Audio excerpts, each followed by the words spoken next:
ईशास्यमिदं सर्वं यत्किञ्च जगत्यां जगत् तेन त्यक्तेन भुञ्जीथा मा क्रुधकस्य स्विदनम्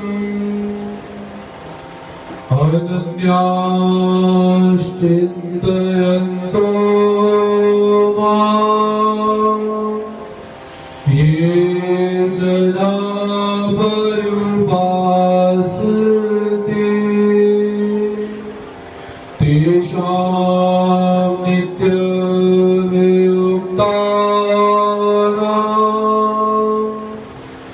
योगक्षेमं वहाम्यहम्।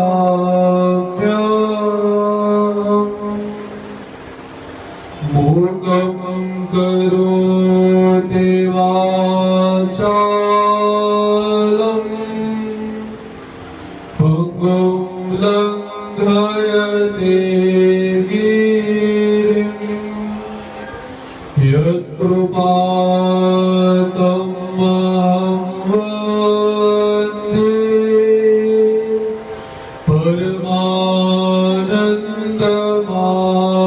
परमानन्दमाधवम्।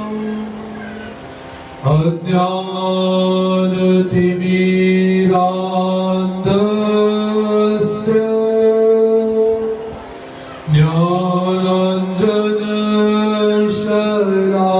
ज्ञानाञ्जनशलाकया चक्षुरुन्मीलितं येन तस्मै श्रीगुरुवे नमः। ॐ पूर्णमदः पूर्णमिदं पूर्णात् पूर्णमुदच्यते पूर्णस्य पूर्णमादाय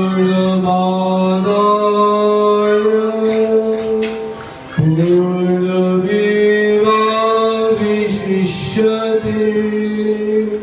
श्री गोपाल कृष्ण महाराज की, श्री दत्तात्रेय महाराज की जय, श्री चक्रपाणी महाराज की जय, श्री गोविंद प्रभु महाराज की जय, सर्वज्ञ श्री चक्रधर स्वामी की जय।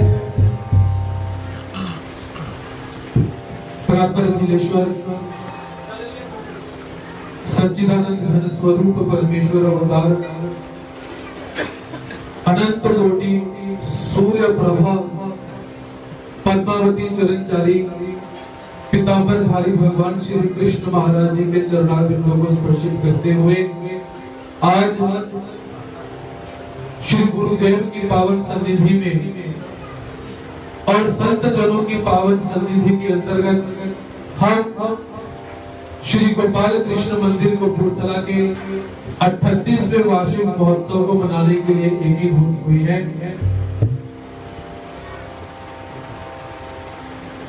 तो सर्वप्रथम हम सबका ऐसा सौभाग्य जो हमें पावन एवं पुनीत श्री गुरु जी का सानिध्य प्राप्त हुआ है, उनकी छत्र छाया के अंदर हम प्रत्येक गतिविधियों को करते हैं। उसी के साथ परम पूज्य परमादरणीय प्रातः स्मरणीय श्रद्धेय आचार्य प्रवर श्री कृष्ण बाबा जी पाथरीकर जगरावा, मेरे साथ ही आसनस्थ पूज्य महात्मा श्री गोविंद राज जी सतारकर, अमृतसर से पधारी हुई तपस्विनी बाई जी एवं सभी भक्तों के हृदय में स्थित परमात्मा को साष्टांग दंडवत प्रणाम करते हुए आज की भगवत चर्चा के अंदर हम प्रवेश प्राप्त करते हैं। विषय मैंने जो पहले प्रजापति ने बोला था उसी को चुना हुआ है, अर्थात कुछ सीखने की बारी मुझे आज ऐसा लग रहा है कि हम चलते तो जा रहे हैं लेकिन पहुंच कहीं नहीं रही। मुझे ऐसा प्रतीत हो रहा है हम चल तो रहे हैं लेकिन एक ही जगह पर खड़े हुए पड़े हैं, क्योंकि मैं आप लोगों के हाथों में पला बड़ा हूं। आप लोगों को बोलने का मुझे कोई अधिकार नहीं होना चाहिए, लेकिन जो हमारे गुरु जी की एक प्रसन्नता आशीर्वाद रहा है कि हम आपको कुछ बोल रहे हैं और आप सुन भी रहे हो, ये सबसे बड़ी बात है। क्योंकि आज के समय के अंदर वो समय नहीं रहा कि कोई गुरु डांटे और भक्त उसको सुने, वो समय नहीं रहा। लेकिन किसी एक संत ने बहुत सुंदर उदाहरण दिया हुआ है। वो कहते कि जो तबला बजाने वाला होता है उसने तबले को सुर में लाने के लिए साथ में एक हथौड़ी रखी हुई है, देखा हुआ है आपने? वो हथौड़ी वो क्या करता है, कभी ऊपर से चट चट मारता है, कभी जाली फूट गई तो नीचे से फिर मारता है। अर्थात जब तक वो तबला स्वर में नहीं आ जाता वो तबला वादक उसे ठोकता ही रहता है, उसे मारता ही रहता है, क्योंकि स्वर में लाना बहुत जरूरी है। वही राग यदि बेराग हो जाए, बेसुरा हो जाए तो ऐसा लगता है कि कोई रो रहा है, हमें कलह लगेगी, हमें ऐसा लगेगा कि बिल्कुल बेकार है। और वही भजन, वही गाना जब राग के अंदर बोला जाता है, अच्छी तरह से स्वर में मिला के बोला जाता है तो मधुर प्रतीत होता है। और गुरुदेव यही करते हैं। गिटार बजाने वाले आपने देखे होंगे, वो भी उसकी खूंटी को मरोड़ते हैं, और गुरुजी भी क्या करते हैं, हमारे कानों को मरोड़ते हैं। खेचत तार मरोड़त खूंटी, निकसत राग हजूरे का। फिर उस गिटार में से जो स्वर निकलते हैं, संगीत निकलता है, और हम क्या कहते हैं, मजा आ गया, आनंद आ गया। सदा अलमस्त में रहते हैं, जड़ा छेड़े से बजते हैं, जिसका दिल चाहे बजा ले। अभी समाधान जी थोड़ी सी ढोलकी बजाएंगे, आपको आनंद आता है। क्यों आता है? क्योंकि स्वर के अंदर चलता है काम। तो इसीलिए भगवान श्री चक्रधर स्वामी जी ब्रह्मविद्या शास्त्र में हमें एक बात बतलाते हैं। पहला सिद्धांत परमात्मा ने बताया, गुरु रनु गंतव्य। क्या बताया परमात्मा ने? गुरु अनुगंतव्य, संधि विच्छेद कर दिया जाए कि गुरु ने जैसा आचरण किया, गुरु ने जैसा आपको बतलाया, आपको वही करना चाहिए। पहला सिद्धांत। और दूसरा सिद्धांत परमात्मा बतलाते हैं, आत्मज्ञाने मोक्ष, कि जिस जीवात्मा को अपनी क्रियाओं का ज्ञान हो चुका हुआ है उसे मुक्ति प्राप्त हो जाएगी। और हमें अपनी क्रियाओं का ज्ञान कैसे हो चुका है? सत्संग चल रहा है और हम कोल्ड ड्रिंक पी रहे हैं। किस समय कौन सा काम करना है, किस काम को नहीं करना है, इसका भी ध्यान होना चाहिए। हमारे बहुत सारे शास्त्र, आज देखिए हम सब बीमार हैं, आप भी बीमार हो, मैं भी बीमार हूं। आपकी तो चलो कोई बात नहीं, आप अनजाने में भी बीमार हो, मैं जानबूझ के बीमार हूं।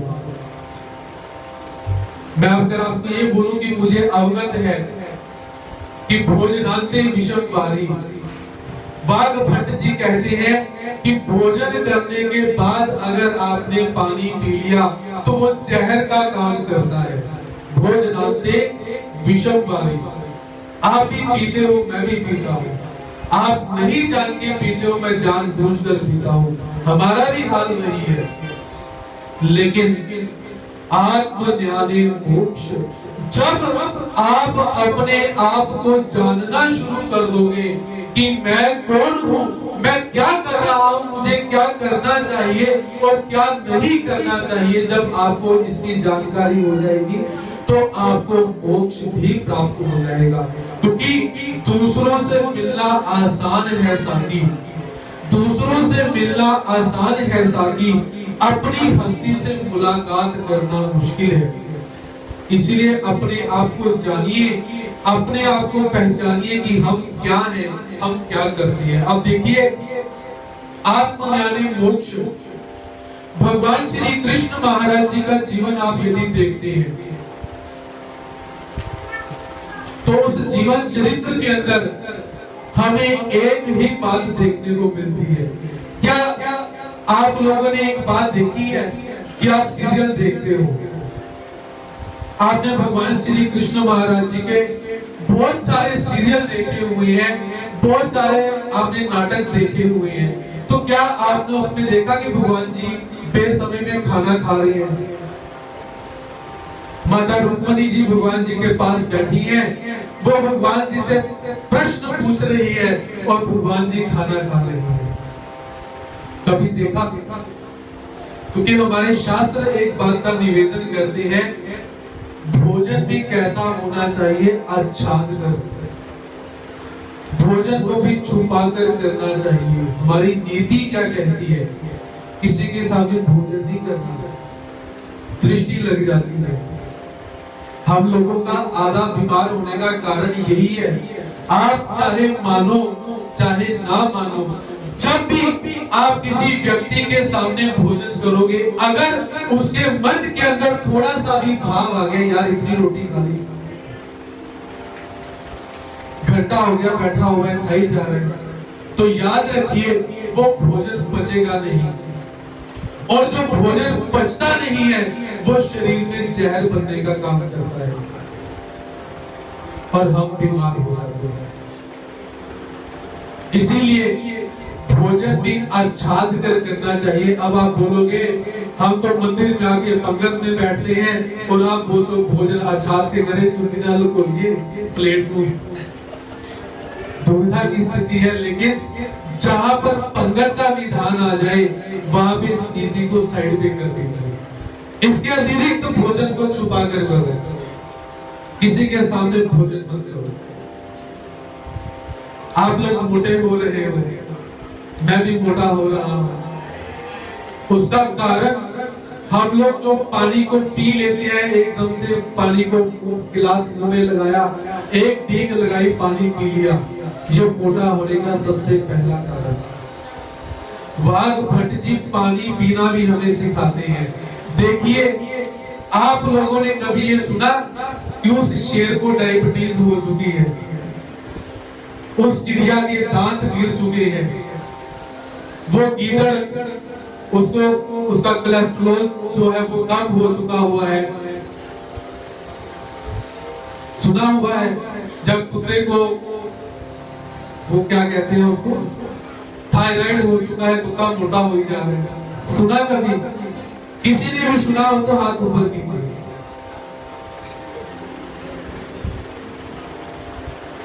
आदमी को हमने सुना है कि आदमी को ब्लड प्रेशर की भी दिक्कत है, थायराइड भी हो चुका है, मोटा थायराइड होता है, पतला थायराइड होता है, और इसको खाना खाए वो पचता भी नहीं है, शरीर के अंदर बहुत सारी धातुएं ऊपर नीचे हो रही है। इसका कारण क्या कभी सोचा? नहीं, क्योंकि सोचने का ही समय नहीं, आत्मज्ञान करने का ही समय नहीं, अपनी हस्ती से मिलने का ही समय नहीं है। दूसरों से तो हम मिलते हैं, कपड़े पहने, आज ये कपड़े डाल के गए, लोग बोलेंगे बड़े सोने लग रहे हैं। अपने लिए कभी जी कर देखो, अपने आप को देखो, यार मुझे आज व्हाइट कलर अच्छा लग रहा है, मैं व्हाइट डालूंगा। चाहे आज ब्लैक लोवर हो चुका हुआ है सारा काम, लोगों को काली चीजें पसंद है, आज मुझे व्हाइट अच्छा लगता है, मैं व्हाइट डालूंगा। अपने आप से मिलिए। भगवान जी भी यही बोलते हैं, आत्मज्ञानी मोक्ष। अब इन पशुओं को बीमारियां क्यों नहीं लगती है? आज हम इसी बात के ऊपर ही चिंतन करेंगे। आत्मज्ञान। आप लोगों ने कभी कुत्ते को पानी पीते हुए देखा होगा, गौ माता को आपने पानी पीते देखा होगा, चिड़िया को आपने पानी पीते हुए देखा होगा। वो कैसी पीती है?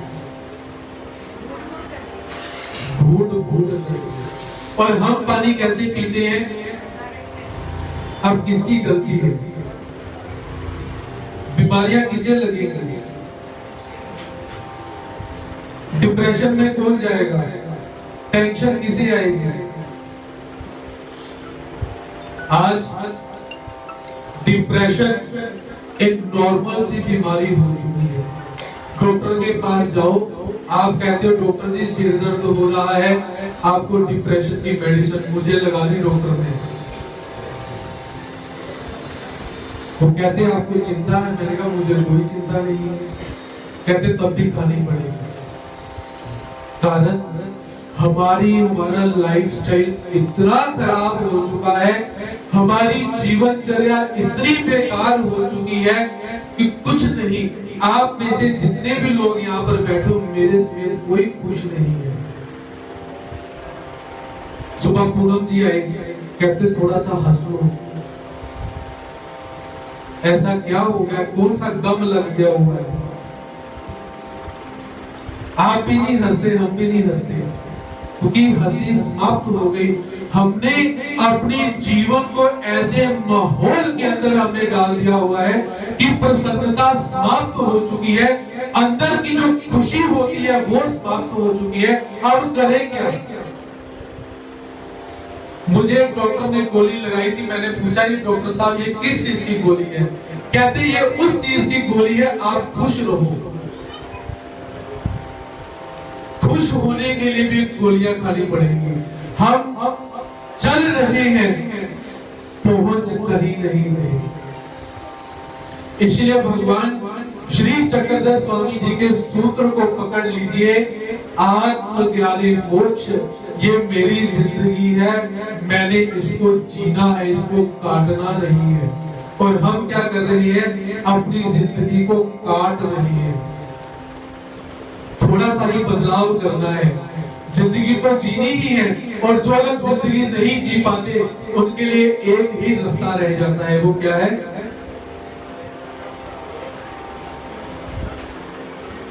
कौन सा रास्ता बाकी है? सुशांत सिंह राजपूत वाला। कहते हैं उस कलाकार ने चांद के ऊपर भी जमीन खरीद के रखी हुई थी। ऐसा क्या हुआ कि उसको मर जाना अच्छा लगा? और हम भी अक्सर अपनी जिंदगी में, आप सब अपने आत्मचिंतन कीजिए, कोई जिंदगी में एक समय हम सब की जिंदगी में आया होगा, हमने सोचा होगा मर जाना बेहतर है। आप सबकी जिंदगी में एक बार समय आया होगा, हमारी जिंदगी में भी आया होगा कि मर जाना अच्छा होगा। क्या है? किस तरफ जा रहे हैं? अब दूसरी तरफ हम भगवान श्री कृष्ण महाराज जी के चरित्र पर चल रहे हैं।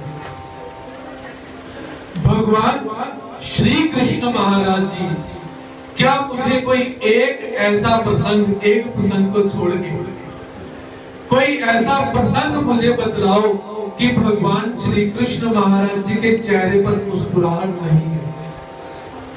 गोपियों का प्रसंग छोड़कर वृंदावन धाम को जो परमात्मा याद करते हैं, उस प्रसंग को छोड़कर कोई एक आधा प्रसंग मुझे बतला दो कि परमात्मा उदास हो चुके हैं। द्रौपदी का वस्त्र हरण हुआ, परमात्मा तब भी मुस्कुरा रहे हैं। पांडवों को वनवास मिला, तब भी परमात्मा मुस्कुरा रहे हैं। माता कुंती के पति देव स्वर्ग से हार गए, वो तब भी प्रसन्न है। भगवान श्री कृष्ण महाराज जी को मथुरा जाना पड़ा, माता पिता छोड़ने पड़े, पहले बाल्य अवस्था के अंदर माता पिता छोड़ने पड़े, तब भी प्रसन्न है। आपको शायद याद होगा जब भगवान श्री कृष्ण महाराज जी को वसुदेव पिता भगवान जी को जब टोकरी में डालकर लेकर जा रहे हैं, जब यमुना में बाढ़ आई हुई है, तो परमात्मा उस समय क्या कर रहे हैं? क्या परमात्मा रो रहे थे? भाई इतनी बारिश के अंदर पिताजी कहाँ लेकर जा रहे हो? कोई टॉफी चॉकलेट तो दी नहीं, उठा के टोकरी में डाला और चलो जी। बिल्कुल चिंतित नहीं है। और परमात्मा अपने पैरों को हिलाकर जो यमुना जी है उसको स्पर्श दे रही है, प्रसन्न आह्लाद मुद्रा के अंदर है परमात्मा। किसी स्थिति के अंदर परमात्मा उदास नहीं हुए, तो हम परमात्मा के भक्त अपने आप को भक्त बोलते हैं। हम क्यों उदास होते हैं? हम जिंदगी से क्यों हार चुके हैं? हम अपनी जिंदगी में अपने से ही क्यों हार चुके हैं? दूसरों को खुश करने के लिए हम बहुत कुछ कर रहे हैं, बहुत कुछ करते हैं दूसरों को प्रसन्न करने के लिए। अपने लिए क्या किया? क्या कभी दिन में विचार किया कि मैंने अपने आप को आज कितना समय दिया? आपने दुनिया के 100 काम कर लिया, पैसा भी कमा लिया, घर के काम काज भी कर लिए, 3-4 टाइम खाना भी खा लिया, सब कुछ कर लिया। रात को आप थोड़ा सा आत्मचिंतन कीजिए, मैंने अपने लिए क्या किया? क्या किया हम लोगों ने अपने लिए? कुछ भी नहीं किया। इसीलिए चलते हैं लेकिन पहुंचते नहीं हैं। और भगवान श्री कृष्ण महाराज जी की जो मुस्कान है, जब भी आप उस मुस्कान का दीदार करोगे, अब आप बोलोगे भगवान जी तो है नहीं, भगवान की मुस्कान का दीदार कैसे करें?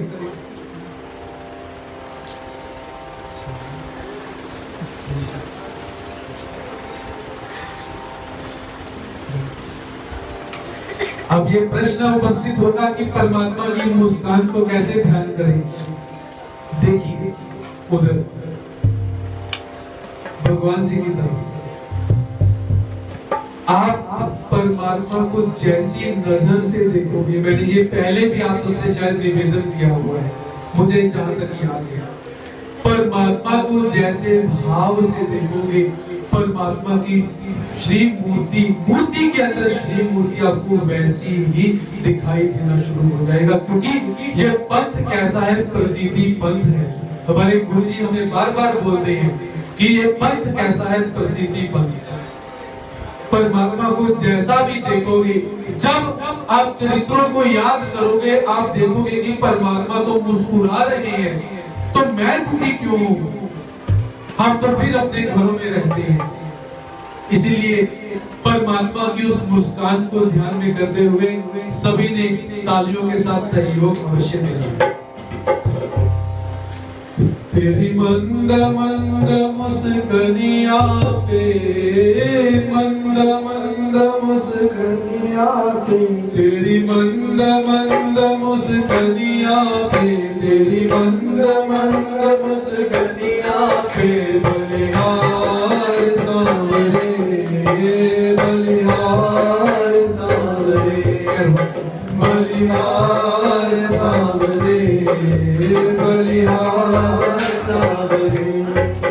तेरी मंद मंद मुस्कानिया पे, तेरी मंद मंद मुस्कानिया पे, तेरी मंद मंद मुस्कानिया पे, तेरी मंद मंद मुस्कानिया पे, बलिहार सांवरे, बलिहार सांवरे, बलिहार सांवरे, बलिहार सांवरे। तेरी मुस्कानिया पे बलिहार, तेरी मुस्कानिया पे बलिहार, तेरी मुस्कानिया पे बलिहार, तेरी मुस्कानिया पे बलिहार, तेरी मुस्कानिया पे बलिहार, तेरी मुस्कानिया पे बलिहार, तेरी मुस्कानिया पे बलिहार, तेरी मुस्कानिया पे बलिहार। तेरी मंद मंद मुस्कानिया पे, तेरी मंद मंद मुस्कानिया पे, तेरी मंद मंद मुस्कानिया पे, तेरी मंद मंद मुस्कानिया पे, बलिहार सांवरे, बलिहार सांवरे, बलिहार सांवरे, बलिहार सांवरे, बलिहार सांवरे, बलिहार सांवरे, बलिहार सांवरे, बलिहार सांवरे।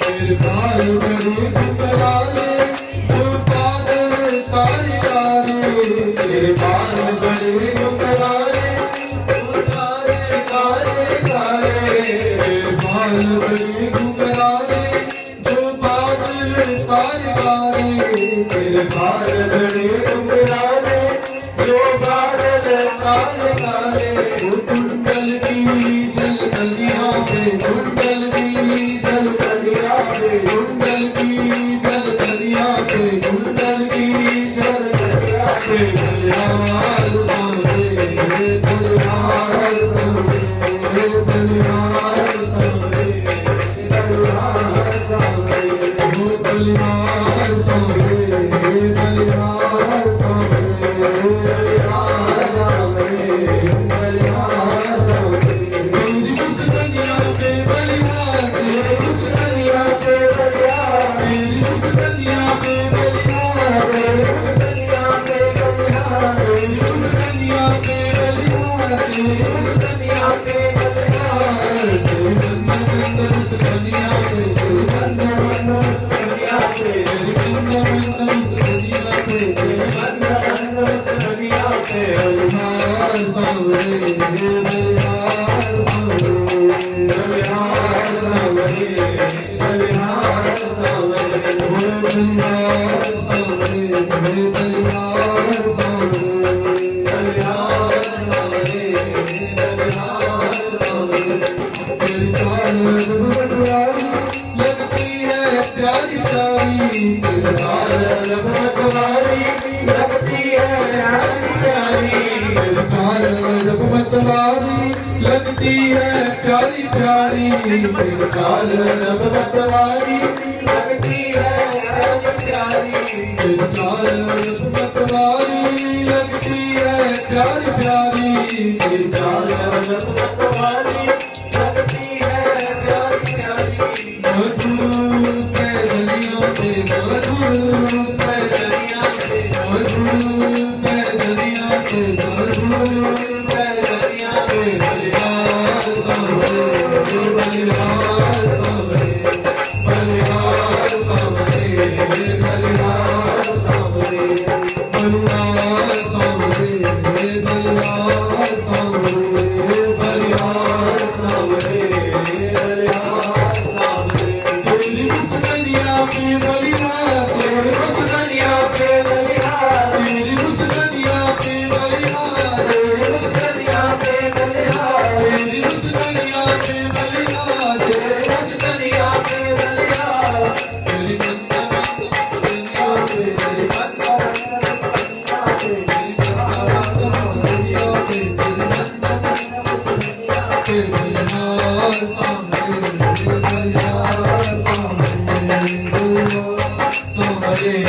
बलिहार सामने तेरे नजर अजब मतवारी मटके कारी कारी तेरे नजर अजब मतवारी मटके कारी कारी तेरे नजर अजब मतवारी मटके कारी कारी तेरे नजर अजब मतवारी मटके कारी कारी तेरी तिरछी चितवनिया पे तेरी तिरछी चितवनिया पे तेरी तिरछी चितवनिया पे तेरी तिरछी चितवनिया पे बलिहार सामने बलिहार सामने बलिहार सामने बलिहार सामने बलिहार सामने बलिहार सामने बलिहार सामने बलिहार सामने ओ बलिहार सामने बलिहार सामने बलिहार सामने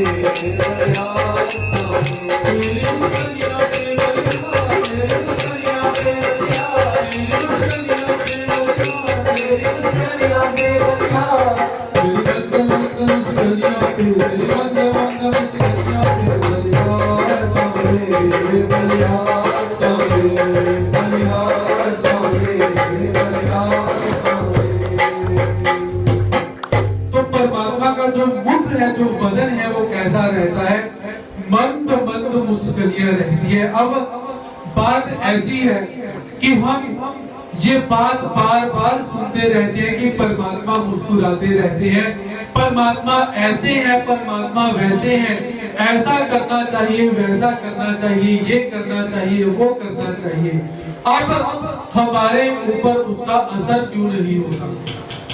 क्योंकि आज भी सुबह मैंने एक बात देखी, सुबह नाश्ते की जब पंगत होने लगी तो पंगत के लिए जब संकल्प डालने लगे तो हमारे गुरुजी के मुख से अनायास एक बात निकलती है,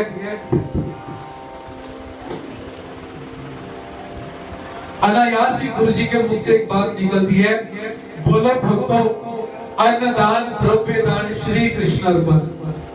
भक्त भी पुराने थे, गुरुजी भी पुराने थे, हम भी पुराने।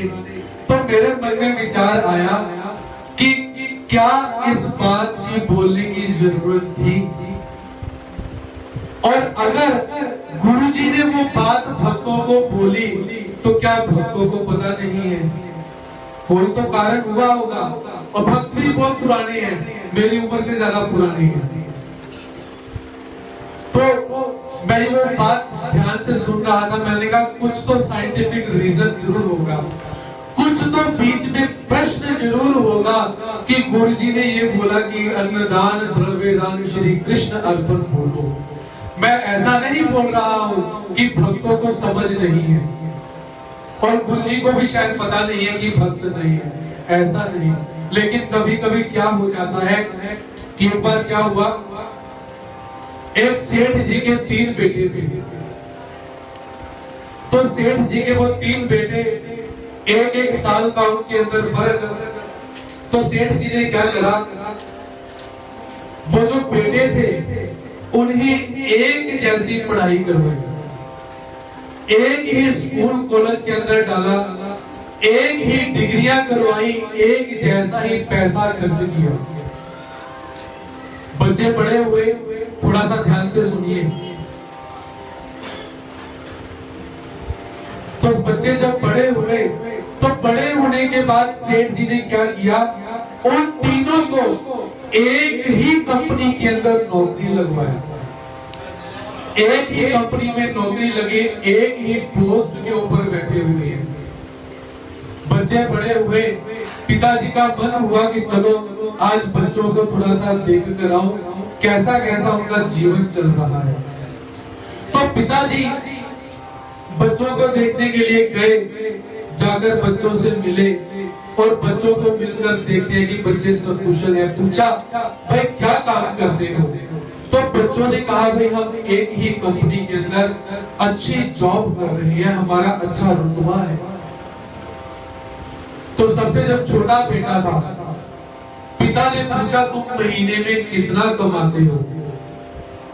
वो कहता पिताजी मैं 30,000 रुपए कमाता हूं।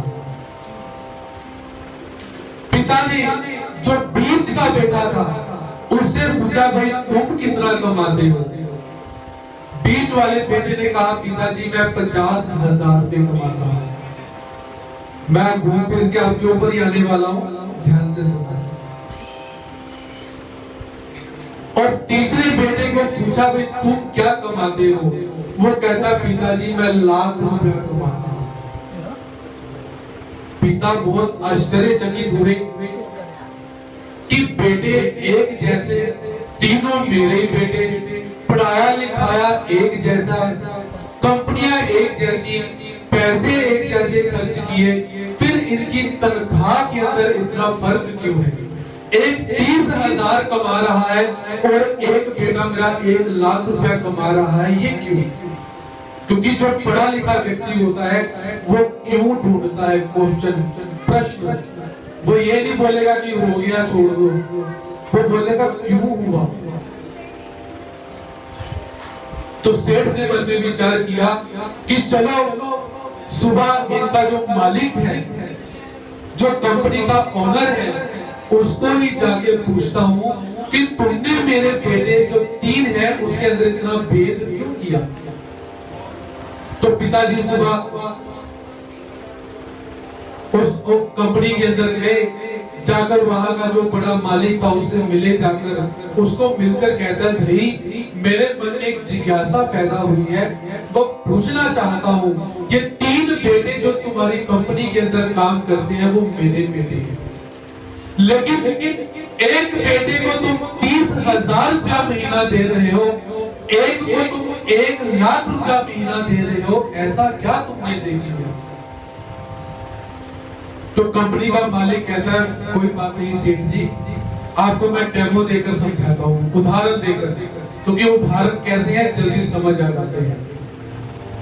तो सेठ जी को उदाहरण दिया, तीनों लड़कों को बुलाया गया।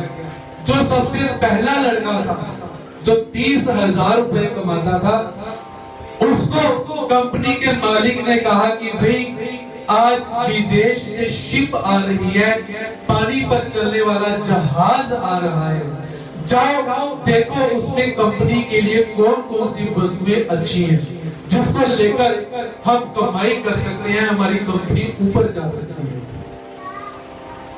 वो लड़का गया, 1 घंटे के भीतर ही वापिस आ जाता है और आकर कहता है कि मालिक उसमें तो कुछ भी काम का नहीं है, मैंने देख लिया। तो कंपनी के मालिक ने कहा कि भाई जाओ।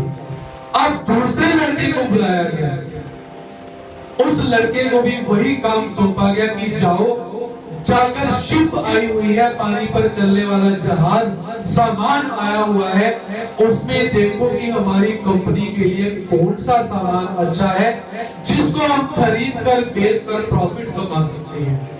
वो दूसरा बच्चा भी गया, 3-4 घंटे का समय लगाया, समय लगाकर वापिस आया और वापिस आकर उसने कहा कि उसमें खराब सामान पड़ा हुआ था, हमारी कंपनी में जो सामान लेने वाला था उसका लाइन का सामान नहीं था, फिर भी मैं कुछ सामान ले आया हूं।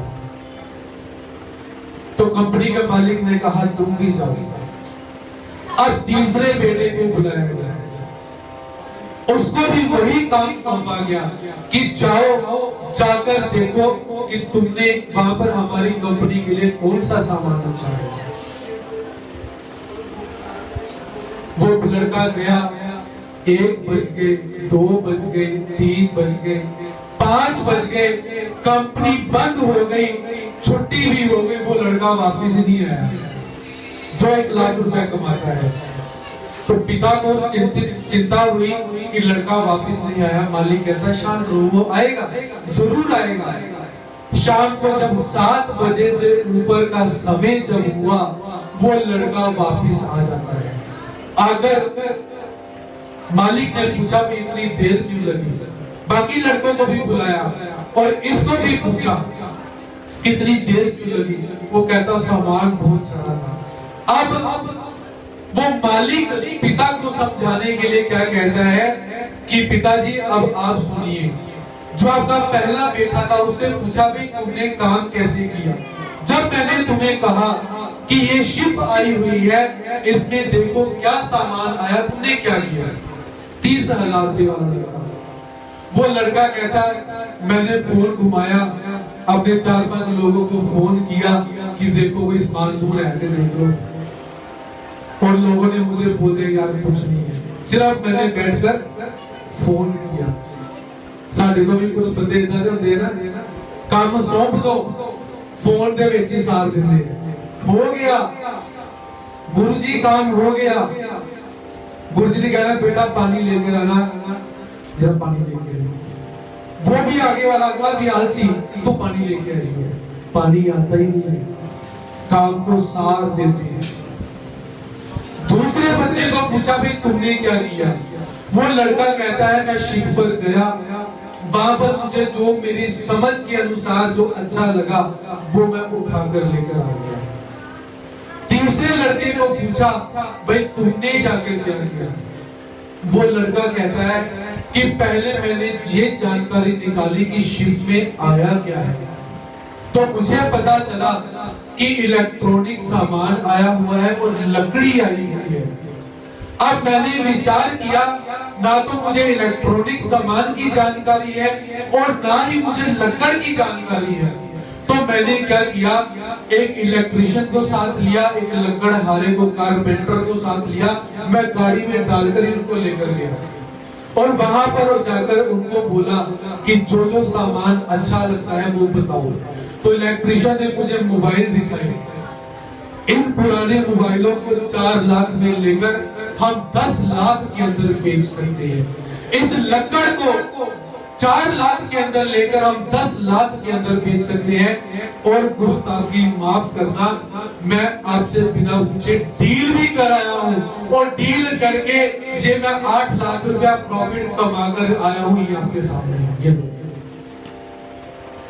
अब वो मालिक कहता है कि सेठ जी अब बताओ आपके इस लड़के को मैं 1 लाख रुपए क्यों ना दूं, जो उसी काम के अंदर मेरा 8 लाख का फायदा करवा कर आया हुआ है, उसको 1 लाख क्यों ना दूं और इसको मैं 30,000 क्यों ना दूं। अब घूमकर हम पहुंचते हैं अपने बच्चों की तरफ। आपको जब मैंने बच्चे शब्द यूज किया तो सभी को अपने अपने बच्चे जिनके हैं याद आ गई। साढ़े बच्चे 30 वाले हैं, 50 वाले हैं, 1.5 लाख वाले हैं। किसी की किस्मत अच्छी होती है जिसको सभी लाख वाले मिलते हैं, जैसे हमारे गुरु जी की किस्मत अच्छी है, गुरु जी को सारे लाख वाले मिले हुए हैं। और किसी की किस्मत थोड़ी सी न्यून होती है, कुछ लाख वाले मिल जाते हैं, कुछ 50 वाले मिल जाते हैं, कुछ 30 वाले मिल जाते हैं। और कईयां की किस्मत कितना दी होती है, कहते कि हर जन्म दे विच मैनू तेरे वर्गा ही पति मिले, हर जन्म दे विच तेरे वर्गा ही पुत्र मिले, हर जन्म दे विच तेरे वर्गी बेटी मिले।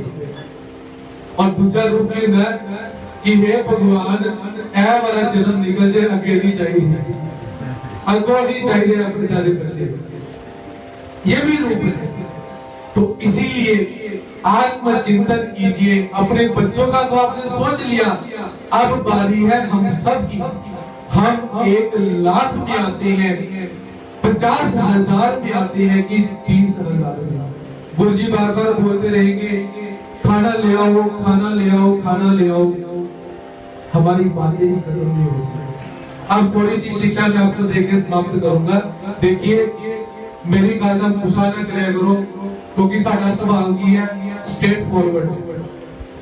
मैं पीठ पीछे कभी बात नहीं करता, मुंह पे छोड़ता नहीं। माइक क्यों? क्योंकि हमारे जैन संप्रदाय के अंदर एक आचार्य श्री तरुण सागर जी थे, वो कड़वा बोलते थे, लेकिन उनके कड़वे प्रवचनों को सुनकर उनके जो भक्त थे आज भी नाम है उनका। हमारी नीति क्या कहती है, अगर माता पिता सीमा से ज्यादा अपने बच्चों को लाड़ प्यार देते हैं, बच्चे बिगड़ जाते हैं। हमारे गुरुजी ने यही किया हुआ है, अपने बच्चों को बहुत लाड़ प्यार दिया, सब बिगड़े हुए हैं मेरे से। असी भी बिगड़े हुए, असी भी गुरुजी ने ही है, बहुत लाड़ प्यार देकर रखा हुआ है। लेकिन वो माता पिता भी जो बच्चों को ज्यादा ढील दे देते हैं, वो भी बच्चों का नुकसान ही करते हैं। तो मैं अपनी नेचर मैंने एक यही बनाई हुई है, माइक में हाथ में आया, मैं बोलने से कतराऊंगा नहीं, पीठ पीछे किसी को कुछ नहीं बोलना। अब थोड़ी सी शिक्षा जिस बात से हम शुरू हुए थे, अब देखिए जितने भी सेवादार हैं आगे बैठ जाओ, सामने आ जाओ, सारे लोग देखते हुए हैं, मास्क ला लो थोड़े देर, कोई गल नहीं। अब देखिए 30-30 साल हमारी उम्र हो चुकी है, आज भी गुरुजी को बोलना पड़ता है पानी लेकर आओ, थाली ऐसे रखो, चम्मच की आवाज नहीं आनी चाहिए, यहाँ पे सब्जी नहीं आई जी, यहाँ पे चपाती नहीं आई जी, भक्तानियों भगत जी क्या कर रहे हो, बोलते हैं गुरुजी। क्यों बोलते हैं? कहीं हमारे अंदर कमी होगी, उनका काम है, उन्होंने तो जहां पर कमी दिखी उन्होंने बोलना ही है। लेकिन हम अपनी कमी क्यों दिखाएं? जब नहीं बताना तब कैमरे के आगे बताएंगे आगे, जब सर्व नहीं करना, जब खाने का समय नहीं है तब बार बार खाना लेकर हम बीच में डिस्टर्ब करेंगे। और जब खाने का समय होगा, चपाती एक बार आई, महात्मा जी खाना खो के उठ भी गए, चपाती का पता ही नहीं है। बुरा नहीं मानना, ये कमियां हैं, इसको दुरुस्त करो। एक व्यक्ति के हाथ में दाल की बाल्टी आ गई है, पूरे पंडाल के अंदर दाल की आवाज नहीं आनी चाहिए। एक बंदे के हाथ में चपाती आ गई है, पूरे पंडाल में आवाज नहीं आनी चाहिए कि चपाती लेकर आओ। ये सेवा होती है, ये नहीं है गुरुजी ने एक ग्राही खाई, खाना क्यों नहीं खा रहे, गुरुजी चपाती नहीं है। What is this? एनी को नहीं जानती है।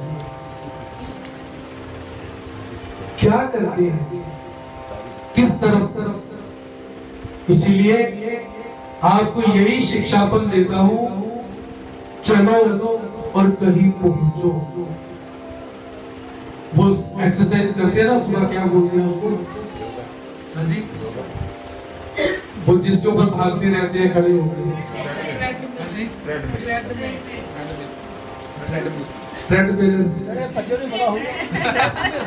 मतलब भाग रही है, खड़े उधर ही है। तो ऐसी स्थिति का कोई फायदा नहीं। हाँ जी, तो ऐसी स्थिति नहीं होनी चाहिए। स्थिति क्या है, हर दिन आत्मचिंतन करते हुए हमें लगना चाहिए भाई आज कुछ ग्रहण किया, आज इस चीज को अपने जीवन में अप्लाई किया, हम कुछ बढ़ गए हैं, हम कुछ आगे बढ़े हैं। नहीं तो गुरुजी वही बोलेंगे, बोलो भक्तों श्री कृष्ण अर्पण, अन्नदान द्रव्य दान श्री कृष्ण अर्पण। नहीं तो गुरुजी वही बोलते रहेंगे कि चपाती ले आओ और चावल ले आओ और यहाँ पर पानी नहीं आया। हम भी सुनते रहेंगे, गुरुजी भी बोलते रहेंगे, ना आत्मज्ञान प्राप्त होगा और ना आत्मचिंतन प्राप्त होगा, और प्रसन्नता तो कभी भी प्राप्त नहीं होगी। प्रसन्न यदि रहना चाहते हो तो अपने अपने कर्तव्य कर्म का पालन करो। अपने कर्तव्य कर्म का पालन करते करते अपने आप को योग्य बनाते हुए ऊर्ध्व करने का प्रयास करो, तभी जाकर कुछ होगा। नहीं तो सालों साल बीत जाएंगे सुनते हुए और सुनाते हुए। इसी के साथ भगवान श्री चक्रधर स्वामी की